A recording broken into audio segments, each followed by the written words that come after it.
আজ আপনাদেরকে একদম সরাসরি দেখিয়ে দিব কিভাবে চট্টগ্রামের ঐতিহ্যবাহী চিংড়ি শুটকির বালাচাওটা তৈরি করা যায়।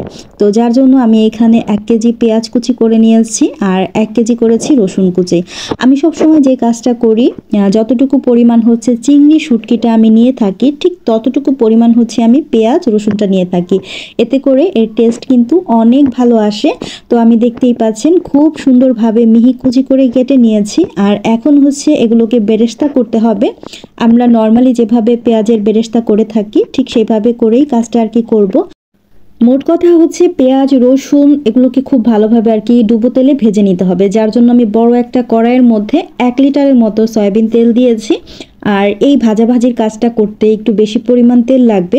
বুঝতেই পারছেন আমি এখানে একদম 1 কেজি পেঁয়াজ 1 কেজি রসুন তারপর হচ্ছে 1 কেজি পরিমাণ চিংড়ি শুটকি নিয়েছি। তো এই কাজগুলো করার জন্য অবশ্যই আমাকে তেলের পরিমাণটা একটু বেশি দিতে হবে।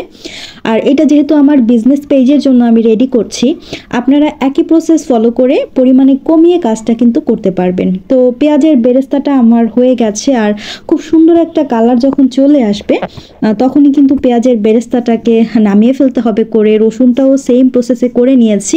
ভিডিওটা একটু শর্ট করার জন্য আমি কাজটা করেছি। আর এটা হচ্ছে চিংড়ি শুটকি একটু বড় সাইজেরটা নিয়েছি, এতে করে খেতে ভালো লাগে আর বোঝা যায় যে পেঁয়াজ বা রসুনের সাথে যে আমি চিংড়ি মাছটা দিয়েছি। যাই হোক, অফ ক্যামেরায় সব কিছু ভেজে নিয়েছি, এটা আসলে বলে দেওয়ার কিছু নেই। আপনারা জাস্ট সুন্দরভাবে একটু ভেজে নেবেন ডুবো তেলের মধ্যে। এখানে লবণ টবণ কোনো কিছু দেওয়ার প্রয়োজন নেই। তারপর হচ্ছে আমি এখানে বড় দেখে একটা হাঁড়ি নিয়েছি। এখন হচ্ছে মেইন প্রসেসটা, যেটার কারণে এই যে বালাচাওটা তৈরি করছি এটা অনেক বেশি টেস্টি হয়। আমি এখানে সামান্য একটু তেল দিয়েছি, যেমন 1 টেবিল চামচের মতো তেল দিয়েছি। তার মধ্যে দিয়ে দিচ্ছি আমি প্রায় 1.5 চা চামচের মতো লবণ।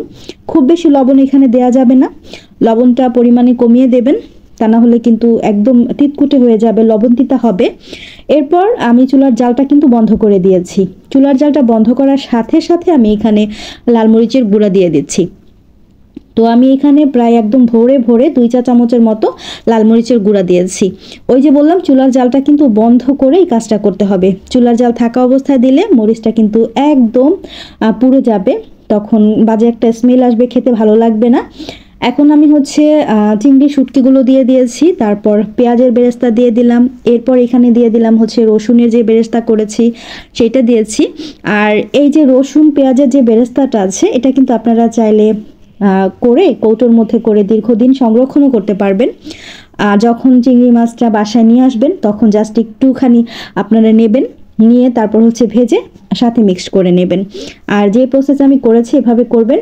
এখন এর মধ্যে আমি বেশ কিছুটা পরিমাণ চিলি ফ্লেক্স দিয়ে দিচ্ছি, মানে শুকনো মরিচটাকে হালকা তাওয়ায় একদম হালকা করে একটু গরম করে ঠান্ডা করে তারপর মচমচে হওয়ার পরে ভেজে নিয়েছি, ভেজে গুঁড়ো করে নিয়েছি। এটা হচ্ছে চিলি ফ্লেক্স। আর চিলি ফ্লেক্সটা দিলে এত বেশি টেস্টি হয় খেতে, তো আসলে বলে বোঝানোর মতো না। এই চিংড়ি শুটকির বালাচাওটা দীর্ঘ 6 মাস পর্যন্ত সংরক্ষণ করা যায়। এমনিতেই খেতে ভালো লাগে চানাচুরের মতো। নর্মালি আপনারা যদি ভাতের সাথে খেতে চান সেই ক্ষেত্রে কাঁচা মরিচ, পেঁয়াজ, তারপর ধনিয়া পাতা সব কিছু একসাথে কুচি করে একটুখানি বালাচাও নেবেন আর একটু সরিষার তেল দিয়ে হাত দিয়ে মাখিয়ে গরম গরম ভাত খিচুড়ির সাথে পরিবেশন করতে পারবেন। খুবই মজার হয় খেতে। ভালো লাগলে লাইক কমেন্ট শেয়ার